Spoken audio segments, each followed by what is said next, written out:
হাতে বিশাল এক ডালা, ডালা ভর্তি অর্ধফোঁটা ফুল। তরুণীদের সামনে এসে ওটা নামিয়ে রাখলো সে। বেড়ে গেল বাদ্যের আওয়াজ। বন্য মোষের মতো গজরাতে গজরাতে আবার ফিরে গেল কাফরি। নড়ে উঠলো দ্বিতীয়ার চাঁদ।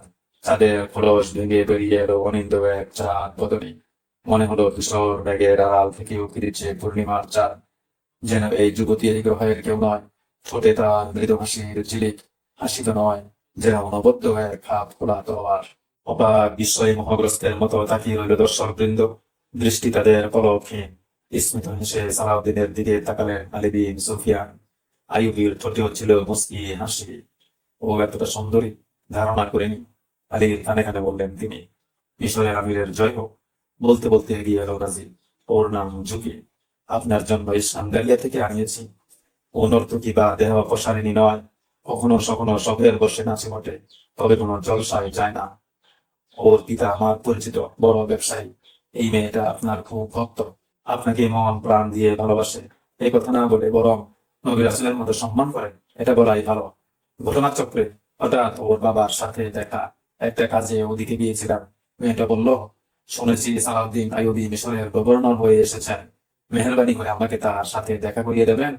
তাকে দেওয়ার মতো আমার জীবনে নাচ ছাড়া আর কিছুই নেই।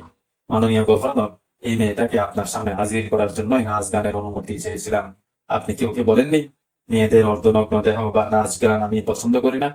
আপনি যাদের পোশাক পরা বলছেন, ওরা তো সবাই উলঙ্গ। মহামান্য আমির, ফ্যাকাশে গলায় বলল নাজির। আপনি নাচ গান পছন্দ করেন না, এই কথা আমি ওকে বলেছি। ও বলল, আমার নাচ তিনি পছন্দ করবেন, কারণ আমার নৃত্যে পাপের আহ্বান নেই। দেহ নয়, আমিরকে আমি স্বাধীনভাবে নৃত্যের শৈল্পিক কলা কৌশল দেখাবো। আমি পুরুষ হলে তার নিরাপত্তার জন্য জীবন বিলিয়ে দিতাম। আপনি কি বলতে চাইছেন? ওকে কাছে রেখে একটু ধন্যবাদ জানালে ও খুব খুশি হবে। আপনি চাইছেন আমি তাকে ডেকে বলি যে, হাজার হাজার মানুষের সামনে তোমার নগ্ন দেহটাকে সুন্দরভাবে উপস্থাপন করেছ। পুরুষের ঘুমন্ত পশু সত্তাকে উস্কে দিতে তোমার জুড়ি নেই, এই জন্য তোমাকে ধন্যবাদ। ছি ছি, তা কেন করবেন মাননীয় আমির? আমি ওকে কথা দিয়েছিলাম, এখানে এলে ওকে আপনার সাথে দেখা করার ব্যবস্থা করে দিব। মেয়েটা অনেক আশা নিয়ে এসেছে। দেখুন, ওর নৃত্যে পাপের আহ্বান নেই, আছে নীরব আত্মসমর্পণ। দেখুন না কেমন করে ও আপনার দিকে তাকিয়ে আছে। ও তার নৃত্যের কলা কৌশল, ভালোবাসা, শ্রদ্ধা এবং মাদকতাময় দৃষ্টি দিয়ে আপনার উপাসনা করছে। কয়েক মুহূর্তের জন্য ওকে আপনার তাবুতে আসার অনুমতি দিন। দেখুন না কেমন করে ও আপনার দিকে তাকিয়ে আছে।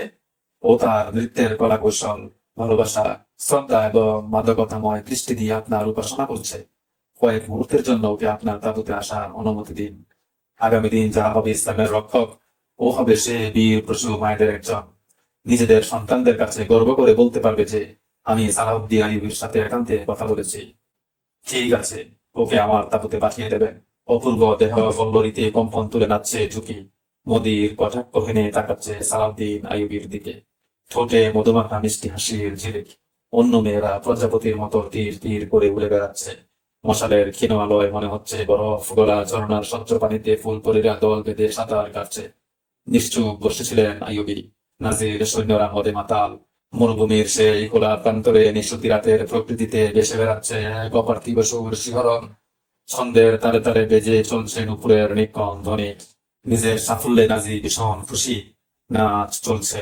ধীরে ধীরে গভীর থেকে গভীরতর হচ্ছে রাত। মাঝ রাতে তাঁবুতে প্রবেশ করলেন সালাউদ্দিন আইয়ুবী।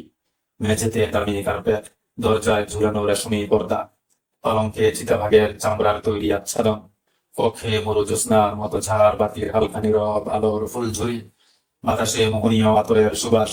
নাজনী তাঁবুতে ঢুকে বলল, ওকে কিছু সময়ের জন্য পাঠিয়ে দেব মহামান্য আমির? আমি প্রতিশ্রুতি ভাঙতে ভয় পাই। হ্যাঁ, পাঠিয়ে দাও। দ্রুত শিয়ালের মতো লাফাতে লাফাতে বেরিয়ে গেল নাজির। খানিক পর দেহরক্ষীরা দেখলো এক নর্তকী সালাউদ্দিন আইয়ুবীর তাঁবুর দিকে এগিয়ে আসছে।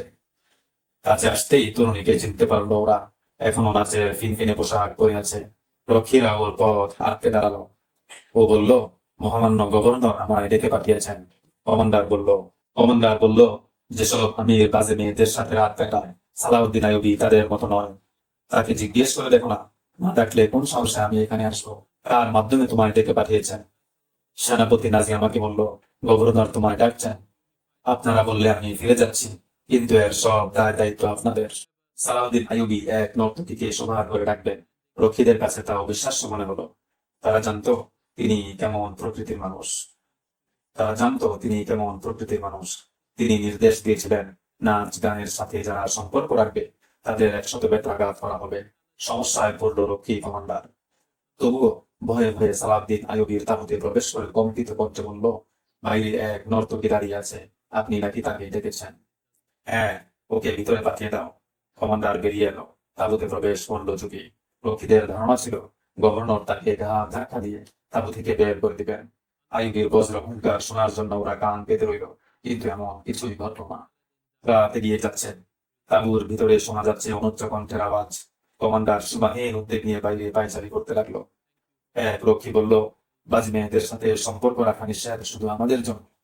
হ্যাঁ, অন্যজন বলল, অধীনস্থ আর প্রজাদের জন্যই শুধু আইনের কড়াকড়ি। গভর্নরকে তো আর ব্যাট মারা যাবে না। রাজা বাদশাহদের কাজই এমন। কমান্ডারের কণ্ঠে ঝাঁজ। হয়তো তিনি মদ্যপান করেন, উপরের গাম্ভীর্য কেবল আমাদের প্রভাবিত করার জন্য। একটি মাত্র ঘটনায় সালাউদ্দিন আইয়ুবী সম্পর্কে ওদের এতদিনের সকল ধারণা নিঃশেষ হয়ে গেল। ওদের চোখের সামনে ভেসে উঠল এক বিলাসপ্রিয় চরিত্রহীন রাজকুমারের ছবি। নাজির খুশির অন্তরে সালাউদ্দিন টোপ গিরেছে। তাকে সন্তুষ্ট করার অস্থিরতায় আজ সে মত পর্যন্ত স্পর্শ করেনি। হৃদয় ভরা আনন্দ নিয়ে রোজ সহ তাগুতে ঝুমুচ্ছিল সে। ফেডরোস বলল, ও অনেকক্ষণ হয়েছে গেছে। সম্ভবত আমাদের নিক্ষিপ্ত তীর সালাউদ্দিনের হৃদপিণ্ডে বিঁধে গেছে।